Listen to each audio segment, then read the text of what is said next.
Imagine, for a moment, the unimaginable happened. A major city is hit by a nuclear weapon. Now, no number could account for all the devastation that would result. But we can put a number on the deaths. At least we can make an educated guess based on our understanding of what nuclear blasts do to city structures and people. We'll assume the bomb is detonated in the air to maximize the radius of impact, as was done in Japan in 1945. But here we'll use an 800 kiloton warhead, a relatively large bomb in today's arsenals, and 100 times more powerful than the bomb dropped on Hiroshima. Upon detonation, a fireball as hot as the sun would expand to a radius of 800 meters. Those near the blast would be vaporized. And within a 2-kilometer radius, all buildings would likely be destroyed. And we'll assume that virtually no one survives inside this area, which, based on population density, would start the death tally at 120,000 people.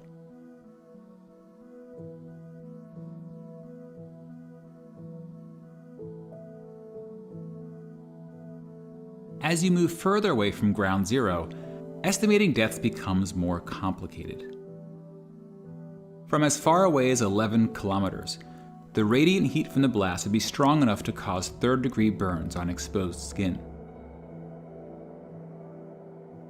And as you get closer to the blast, the heat becomes so intense that clothing, even skin, would ignite into flames.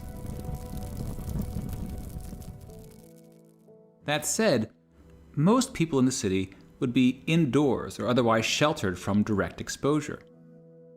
But the very structures that offered this protection would then become a cause of injury, as debris would rip through buildings and rain down on city streets.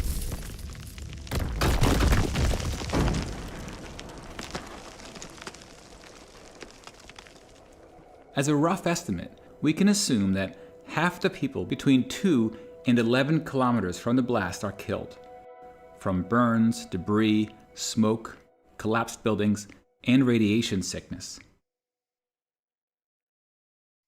which translates roughly into an additional 500,000 people.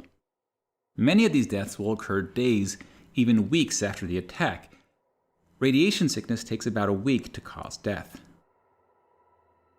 And much of the dust and ash produced from the explosion will be dangerously radioactive, especially if it originated near ground zero.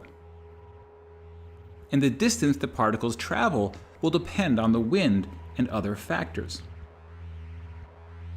Now, since this simulation is of an airburst attack, it will produce significantly less radioactive fallout than ground attacks targeting missile silos or bunkers. So we'll go with a relatively small number of deaths outside the 11-kilometer range. If it were a surface blast, the fallout deaths could surpass all other deaths combined, but it's a very difficult number to predict. In theory, radiation deaths can be reduced if people can avoid exposure to the fallout, especially during the critical first few days. Fallout shelters were common during the Cold War, but people rarely build shelters today. And schools no longer practice nuclear war drills. We generally talk less about surviving a nuclear attack. And in a way, it's good that we're less afraid of the bomb now that the Cold War is over. When nations are less on edge, the risk of accidents is arguably reduced.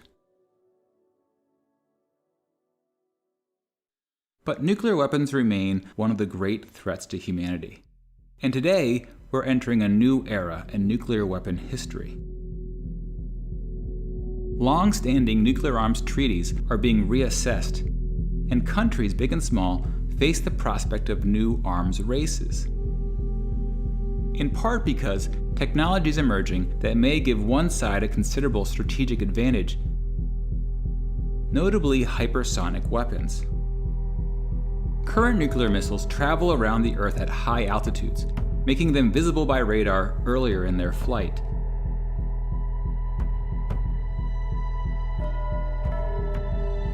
Some hypersonic vehicles travel close to the Earth, through the atmosphere, at least 5 times the speed of sound, giving defending countries far less time to react. And remember that some of the most perilous moments during the Cold War occurred when countries maneuvered to reduce their opponent's reaction time. And the less time countries have to react, the more likely an accident will occur, or a rash judgment.